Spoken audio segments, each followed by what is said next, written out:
Hey everyone, Scott here to discuss The Secret Agent, starring Wagner Mora and directed by Kleber Mendonca Filhol. Now, before I get into this, I'm kind of nervous about this one after last year, and I'm not going to explain why because I hear that people can be sensitive about things. So I'm going to try to keep this one more respectful than the one last year. Let's just get into this one.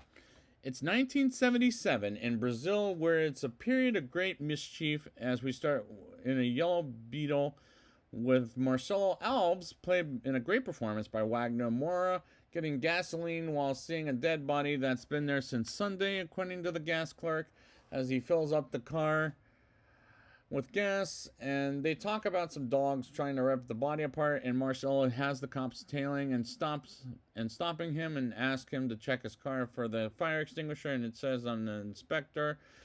And a family stops by and is afraid of the dead body, which was actually pretty funny. And I admire the performance of Wagner Moura as he's the best performance in this whole movie. Marcelo gives the cops his cigarettes and takes off as the cops let him go, and he drives away back home to in Brazil. While someone in costume tries to annoy him, which it doesn't, as we begin with part one, A Boy's Nightmare, and we see Chief use ladies. Forgive me if I said that wrong. And a couple of other men go to a place where a shark ate a leg, and was as it was discovered during an autopsy, and a professor gets the leg out of the shark with Marcelo watching, and he does great, and he does go to Donna Sebastiana, and he gets a tour of where he's staying at after some kids get the inside of his car wet, and the cinematography looks professionally shot from start to finish as Donna Sebastiana introduces the entire neighborhood to Marcelo, as she seems to know everyone right off the bat, including a cat that looks a little scarred up, but at the same time is a cute kitty cat.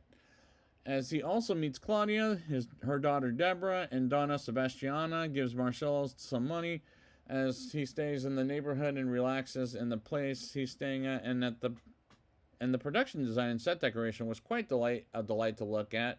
And we move on to Marcelo's son Fernando, staying with Mr. Alexandre, who owns a cinema in Brazil, as he draws a picture of the poster to the movie Jaws. And when Fernando begs his father to see Jaws while riding in a car with him, he says it'll give him nightmares. And I really like the chemistry between not only Marcelo and Fernando, which was great, but Marcelo and Mr. Alexandre was quite well. They work quite well together, in my opinion. In Sao Paulo State, we get a couple of men driving in a private place to kill someone in their trunk and throws the person in the river. And the next morning, they clean the car up and drive off with it and go to a company called Girardi and have a chat with the man in charge and negotiates a price for a job to do. And I don't get the scenes with those guys, and they drag the movie a little too long, as this is a very long movie from the get-go. And the scenes with Marcelo is what makes the movie sing, in my opinion. Marcelo gets his teeth checked on by Claudia while having intercourse with her, and later in the day, they have a hangout in the neighborhood. And we move on to a woman detective, as I'm led to believe, listening to tapes, as we move on to part two of the story, with a couple of men reading a newspaper. And trust me, I'm trying to get names, but they don't say who is who, while Marcelo waits for a car to arrive and talk with a man named Anicio. And they get to an office where people type versus go on the telephone, and Marcelo works there as something happens with a man and a photographer, and I honestly don't understand what the fuck's going on here. But don't get me wrong, I like the movie fine, but I just don't get this movie. Marcelo flirts with someone who has a high priority position, and he gets a note asking is he married, and he says he's not married, while the boss man notices something is up with them and asks Marcelo questions about him, and he's shown around the building by Anicio while they catch a couple of coworkers humping each other's asses, and he's just and he just lets them go. Now, is that a thing you could get fired over right out the bat? And they find a suspect while a woman shouts because she's upset someone is getting away with murder of her sister. So that explains the scene earlier in the ago. As it took me a while to understand the movie of kind of like sentimental value, which is a good thing, I think, for both movies to have flaws, but then it takes a while for them to explain them. Marcelo meets Hans and his crew, including a man who speaks German, the German man showing everyone his scars, and they get kicked out because Hans is tired.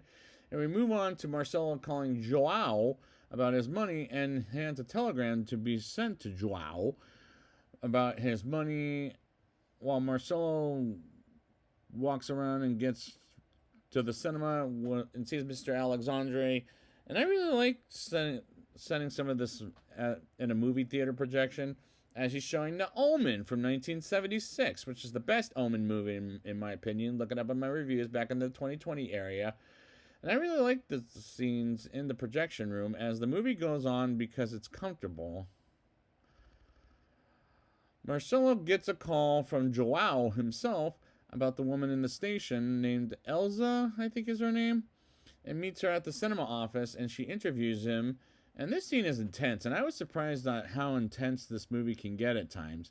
We get a couple of female detectives hearing the recording as they finish off the interview, and she asks about Girardi, and he says he's a real piece of shit.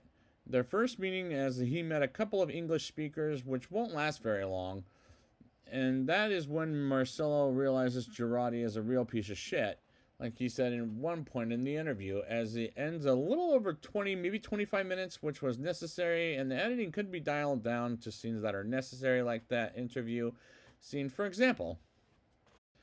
Marcelo is at a restaurant with a couple of men with Fatima, and Fatima tells them to go fuck themselves to them because they're disrespectful to Marcelo and Fatima. As a flashback, Elsa is led to believe they're criminals at Girardi. And I'm actually enjoying the interview that's taking place in the projection office, like I said, as we move on to Fernando watching a Popeye cartoon, while Marcelo is taking care of business at the movie theater, and they have a big party around Brazil, in which I don't get the name of it because I've never been to Brazil. Maybe one day I will. And it is a well shot as a POV perspective of Marcelo. A couple of men at an autopsy hide a dead body in one of the spaces and pay off the autopsy man, while we get a newspaper that is going to be huge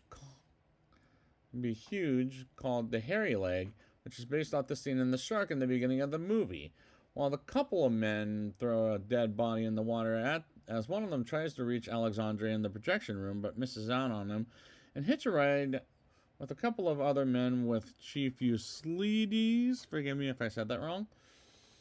And that scene made me think I would rather follow Marcelo than any of these other guys in the car if it were me. Everybody in Brazil reads about the hairy leg and uses their imagination on beating the living shit out of people, like either a cartoon or an old Godzilla movie, which was pretty funny. While Marcelo wants to send a message to Alexandre to speak to his son Fernando, as Marcelo calls himself Armando, which felt a little odd while they celebrate the paper being a success, as Donna Sebastiana proposes a toast to the neighbors she has, while Marcelo has a nightmare about the dead body he saw at the gas station in the beginning of the movie, which connects the dots in a way that makes sense. We move on to part 3, blood transfusion, and we start with 3 men meeting with a businessman for a job of $2,000, but the boss asks for $4,000 and gets what he wants, and we go back to the movie theater as one of the guys is doing work for Alexandre, and Alexandre goes out with the guy looking for something belonging to Alexandre, while Alexandre is being followed by a couple of goons. Well, one of them asks an employee of where Alexandre is at and say he went out and hands his belonging to him, while Marcelo looks through files and Maria A, let's call her, and Alexandre goes to Marcelo to give him a drawing made by him attached by a note telling him to come back quickly. And he says he's taking his son with him, and that was a powerful scene, and it was powerfully acted. A goon looks at Armando and calls himself out, while Marcelo doesn't pay attention to the goon and goes to his bosses and telling them to stand down as he gets nervous. And the guy calls his boss, and Marcelo sees him killing a couple of his bosses, including Marcelo himself. And this is when I turned out on of the movie tuned out of the movie, as I wasn't paying attention anymore, as it was going on for a bit too long. But I'm not checked out of it, far from it, as they take one of the bosses at a hospital as the goon is limping in the leg. And I'm like, how dark is this movie going to get at this point? And I do like that. We go back to the two leading detectives, and we see with the laptop. I guess they're going back and forth between now and 1977, as Fernando is all grown up and is a doctor, and his daughter Flavia, I think is what it is, gives blood and meets her father for the first time and interviews him about what Marcelo did back in the 1970s, and finds it very hard to talk about, but he does anyways, and she hands him everything he's got from back and then. And he says after he saw Jaws, the shark nightmares all went away. And I liked the climax, as it made me think this was a good movie. But what will I give it in my rating? Let's take a look, shall we?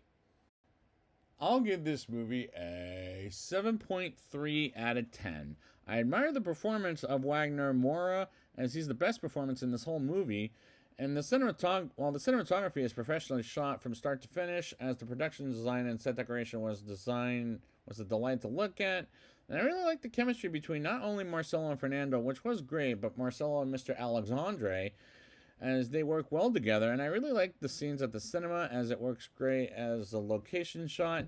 The scenes with the three guys dragged the movie on a little too long, as this is a 2-hour and 40-minute long movie from the get-go. But the scenes with Marcelo is what makes this movie sing for me, and I honestly don't understand what the fuck's going on when it comes to the other characters. And don't get me wrong, I like the movie fine, but I just don't get I just don't get it. But it took me a while to understand it, like in sentimental value, which I think is a good thing. I really like the scenes in the movie theater projection room as the movie goes on, and it's a bit comfortable for me. And this is a recommendation for the movie, as I was surprised on how intense it can get at times. And the editing could be dialed down to scenes that are necessary, like the interview scene that lasted for about over 25 minutes, for example, as that was a pretty good move. This is a pretty good movie, and if I were forced to watch this again, I wouldn't mind at all. So let's thank you guys for joining me for this 98th annual Oscar bait series, and until next year, and the Oscar goes to